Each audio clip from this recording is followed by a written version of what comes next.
તો આ તરફ વાત કરીએ આપણે મહત્વના સમાચાર મહેસાણાથી। મહેસાણામાં મનપા ચૂંટણી પહેલા વિરોધનો માહોલ। દેલા ગામના રહીશોએ ચૂંટણીને બહિષ્કાર કરવાની ચીમકી। મનપામાં સમાવેશ થયો ગ્રામજનો નારાજ। દેલા ગામમાં ગ્રામજનો દ્વારા વિરોધ પ્રદર્શન। જમીન મુદ્દે તંત્ર સામે રોષ। તો આ મહેસાણાથી એક મહત્વના સમાચાર, જેમાં મહાનગરપાલિકા ચૂંટણી પહેલા વિરોધનો માહોલ જોવા મળી રહ્યો છે। દેલા ગામના રહીશોએ ચૂંટણીને બહિષ્કાર કરવાની ચીમકી આપી। મનપામાં સમાવેશ સામે ગ્રામજનો નારાજ છે। દેલા ગામમાં ગ્રામજનો દ્વારા વિરોધ પ્રદર્શન થઈ રહ્યું છે। જમીન મુદ્દે તંત્ર સામે રોષ ઠાલવી રહ્યા છે। તો આ તરફ વિસ્તારથી વાત કરીએ આપણે। મહેસાણા જિલ્લામાં મહાનગરપાલિકા ચૂંટણી પહેલા વિરોધનો માહોલ જોવા મળી રહ્યો છે, જેમાં દેલા ગામના રહીશોએ ચૂંટણીને બહિષ્કાર કરવાની ચીમકી આપતા રાજકીય તાપમાન વધ્યું છે। માહિતી મુજબ મહાનગરપાલિકા ચૂંટણીને માત્ર 4 દિવસ બાકી હોવા છતાં દેલા ગામમાં ગ્રામજનો દ્વારા વિરોધ પ્રદર્શન કરવામાં આવ્યું હતું। ગામના સરપંચ અને આગેવાનોના નેતૃત્વ હેઠળ રાત્રે આશરે 9 વાગ્યે ઢોલ નગારા પીટીને સમગ્ર ગામમાં ફરી મતદારોને ચૂંટણી બહિષ્કાર કરવા અપીલ કરવામાં આવી હતી। ગામના રહીશોનો આક્ષેપ છે કે મહાનગરપાલિકામાં ગામનો સમાવેશ થવાથી તેમની આશરે 50% જમીન કપાઈ જવાની ભીતિ છે। આ મુદ્દે અનેકવાર તંત્ર સમક્ષ રજૂઆતો કરવામાં આવી હોવા છતાં કોઈ યોગ્ય ઉકેલ ન આવતા ગ્રામજનોમાં રોષ ફાટી નીકળ્યો છે। આ પરિસ્થિતિને ધ્યાનમાં રાખીને ગ્રામજનો દ્વારા આગામી ચૂંટણીમાં મતદાન ન કરવા ચીમકી આપવામાં આવી છે, જેનાથી ચૂંટણી પૂર્વે જ વિસ્તારમાં તણાવનો માહોલ સર્જાયો છે। એક તરફ ચૂંટણીનો માહોલના માત્ર 5 દિવસ રહ્યા છે, ત્યારે આ મહાનગરપાલિકાની ચૂંટણીમાં દેલા ગામને અમુક જમીનનો પ્રશ્ન ઉદ્ભવ થયો છે, ત્યારે તેઓ ચૂંટણી બહિષ્કાર કરવાના મુદ્દે આજે એકઠા થયા છે। આપણે એમને પૂછીશું કે તેમનો શું કારણથી આ ચૂંટણી બહિષ્કાર તેઓ કરી રહ્યા છે। પહેલા તો ચૂંટણી બહિષ્કારની વાત કરું તો દેલા ગામને વિશ્વાસમાં લીધા સિવાય અને સરકારશ્રીએ મહાનગરપાલિકામાં જોઈન્ટ કર્યું। દેલા ગ્રામ પંચાયત અને સર્વ દેલા ગામના ગામજનો ગુજરાત હાઈકોર્ટમાં કેસ દાખલ કર્યો। આજે 4-5 મહિનાથી કેસ વિલંબિત છે।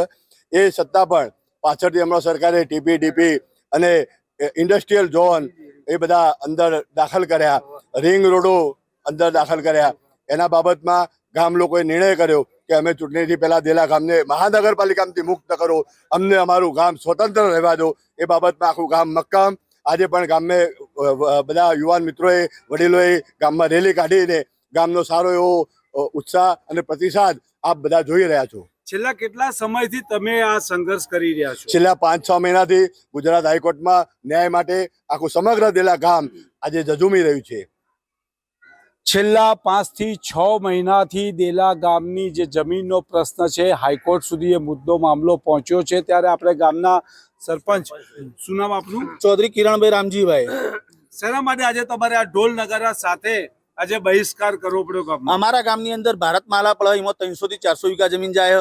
પછી સોમલાજી રોડ પડે એમાં 300 વીઘા જમીન જાય। પછી આ ટીપીડીપી પાડે એમાં જમીન જતી રહે। ફક્ત ઘર વધુ અમારો, બરાબર। અને એ સરકારને જો લેવા હોય ને તો અમને ઘર બહાર કાઢી મૂકો અને તો મૂચ્યા સરકાર, બરાબર। આવી તાનાશાહી કરી અને અમને ખેડૂતોને, અમે હાલ પશુપાલન ઉપર જીવી રહ્યા છીએ। અમારા ગામના બધા પશુપાલન રાખે અને પશુપાલન નહીં હોય તો અમે ક્યાં જઈશું? પહેલો પ્રશ્ન અમારો આવ્યો કે પશુપાલન સિવાય અમે જીવવાના નથી, બરાબર। અમારી જમીનો બધી રોડોમાં જતી રહેશે તો અમે કરશું શું? આ પ્રશ્ન અમારા ગામનો મોટામાં મોટો હોય। જમીન બધી રોડોમાં જાય અને અમે રજૂઆતો કર્યા, ધાચા કલેક્ટરને આપ્યું, આપણે મહાનગરપાલિકાને આવેદનપત્ર આપ્યો, બધાને આપ્યો, પણ હજી કોઈ હોભળતું નથી અમારું કહેવું। અને કોઈ પણ કહેવા માંગતું નથી કે તમારે શું પ્રશ્ન કહું નથી। કોઈ નેતાઓ પણ નથી આવતા, એટલે અમે બહિષ્કાર ગામ કોઈનું વોટ નહીં આપે અમારું। છેલ્લા 6 મહિનાથી ચાલી રહેલી તેમની આ લડત આજે ચૂંટણી બહિષ્કાર કરવા માટે પહોંચી ગઈ છે। માત્ર 5 દિવસ બાકી રહ્યા છે મતદાનને, ત્યારે આજે ગામજનોએ ભેગા થઈને તમે જોઈ શકો છો કે એમએમસીની ચૂંટણી બહિષ્કાર કરવાના મુદ્દે તેમણે એક બોર્ડ બનાવી અને સમગ્ર ગામમાં ઢોલ નગારા સાથે આજે દરેક ગામના વ્યક્તિઓને તેઓ જણાવી રહ્યા છે કે આપણે આ ચૂંટણીનો બહિષ્કાર કરી રહ્યા છે। તેમની જમીનો, તેમના જે આ મહાનગરપાલિકામાં જે ભેળવી દેવામાં આવી છે, એમએમસી દ્વારા જે પણ આડેધડ ડીપીમાં, પ્લાનમાં એમના ગામના જે પણ મુદ્દાઓનો સમાવેશ કરવામાં આવ્યો છે, ત્યારે છેલ્લે આ વખતે જે લોકશાહીનું પર્વ કહેવાય તેવા મુદ્દે તેમને અહીંયા આગળ ચૂંટણીનો બહિષ્કાર કરવાનો ફરજ પડી છે. ગામના લોકોના દરેક સભ્યોનો એક આક્રોશ છે કે જો અમારી જમીન જતી રહેશે તો અમારા પશુપાલનોનું શું, અને અમારી જમીનો જતી રહેશે તો અમારા ધંધા રોજગારનું પણ શું. એ મુદ્દે તેઓ ચૂંટણી બહિષ્કાર કરવાના પૂરા આક્રમક નિર્ણયોથી આજે એમને ગામમાં આ રેલી કાઢી છે. Kedar Acharya, India news, Mehsana.